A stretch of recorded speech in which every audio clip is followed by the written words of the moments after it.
मेरा सवाल है, शिक्षा मित्र अनुदेशक बहुत परेशान है, बेहद परेशान है। ऐसा दिन बाकी नहीं है जिस दिन कम से कम 20 फोन इतने खतरनाक किस्म के आते हो जिन्हें आप सुन नहीं सकते। नेता बता गए,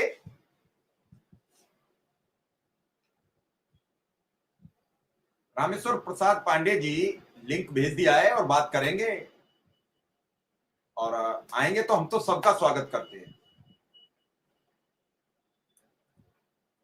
इस परेशानी में चाहे वो अनुदेशक शिक्षा मित्र के नेता हो या फिर राजनीतिक दलों के नेता हो, किसी से सवाल पूछ लो तो वो नाराज हो जाते हैं।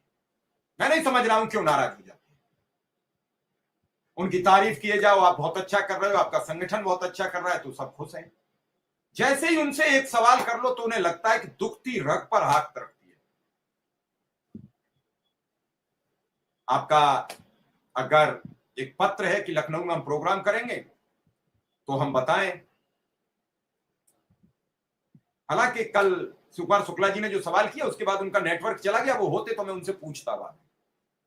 वो चले गए अपनी बात कह के, और क्योंकि उनके पास एक बड़ा आधार था कि हमारा नेटवर्क खराब है, तो उसमें मैं कुछ कर नहीं सकता था।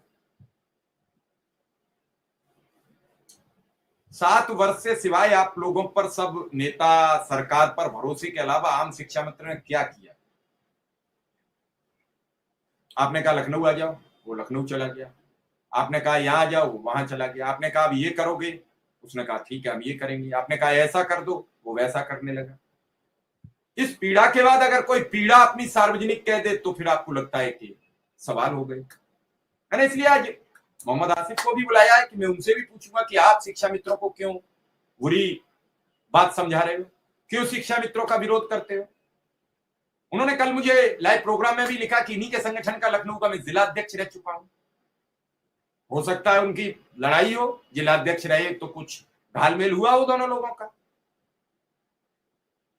लेकिन इस सबके बावजूद आप एक तरफा बात कह के कि फला। नमस्कार साथियों, स्वागत है आप सभी का आज की इस नई वीडियो में। वर्तमान में शिक्षा मित्रों के मानदेय वृद्धि को लेकर के एक काफ़ी बड़ी सूचना है। हाल ही के अंदर का एक कॉन्फ्रेंस है, उस कॉन्फ्रेंस के माध्यम से मानदेय वृद्धि पर कुछ बातें डिस्कस की गई हैं। क्या मानदेय वृद्धि हो सकती है, कितनी हो सकती है और कब तक हो सकती है, सारी सूचनाएं आगे प्रॉपर तरीके से आपको बताई जाएंगी। जो भी साथी नए जुड़े हैं, चैनल को सब्सक्राइब कर बेल आइकन को प्रेस कर लें।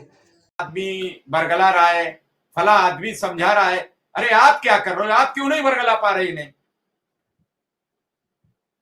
आप इन्हें क्यों नहीं बरगला पा रहे जो एक सीधी लाइन में चले? आप ये कह के निकल लिए कि मैं तो कुछ बोलता ही नहीं हूं, मैं तो कुछ जिम्मेदारी लेता ही नहीं हूं। फिर ये मुझे क्यों सवाल करते हैं कि फला संघ ने ये बात कह दी कि फला दिन ऐसा हो जाएगा, आज के दिन ऐसा हो जाएगा, परसों के दिन ऐसा हो जाएगा, आज के दिन प्रस्ताव गया, आज के दिन फाइल चली गई। लोग सवाल पूछेंगे, सवाल पूछने पर आप नाराजगी जाहिर कर दोगे। कोई भी नेता आते हैं, सब अपनी अपनी बात कहते हैं, एक दूसरे पर सवाल करते हैं। आप सवाल करो उन संगठनों पे। अरे जब वो उमा देवी का वीडियो वायरल होता है, ऑडियो वायरल होता है, आपने पूछा कि आपने ये क्यों कह दिया?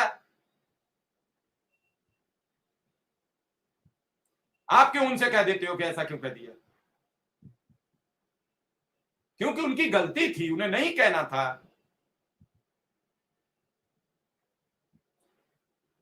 आप बता दोगे, मैं थोड़ी कह रहा हूं, लोग कमेंट लिखते हैं, फला ने कह दिया मंगलवार को हो जाएगा, फला ने कह दिया बुधवार को हो जाएगा, शुक्रवार को हो जाएगा, गुरुवार को हो जाएगा। लोग सवाल पूछ ले तो फिर ये कह के निकल जाओ बरगला रहे हैं। ठीक है, मानते हैं, हो सकता है आप नेता हो, संगठन का पूरा प्रदेश आपकी तरफ देखता है, एक बड़े महत्वपूर्ण पद पर हो, लोग आपकी बात सुनते हो, लेकिन सामने वाले की भी सुनते होंगे, ऐसा तो नहीं है। विश्वनाथ कुशवाहा जी अगर वहां धरना करें और हम उनसे ये कहें कि आपने गलत किया, आपने एक शिक्षक संगठन से साथ धरना किया और वहां जाके आपने, तो बहुत अच्छी बात है। अगर आपसे सवाल कर लें तो फिर ऐसा नहीं चलता है। सवाल का मतलब होता है सबसे सवाल करना। मेरी दुश्मनी विश्वनाथ कुशवाहा जी से भी नहीं है, मेरी दुश्मनी अभय सिंह जी से भी नहीं है, गुड्डू सिंह से भी नहीं है, मेरी 20 अध्यक्ष है, मेरी किसी से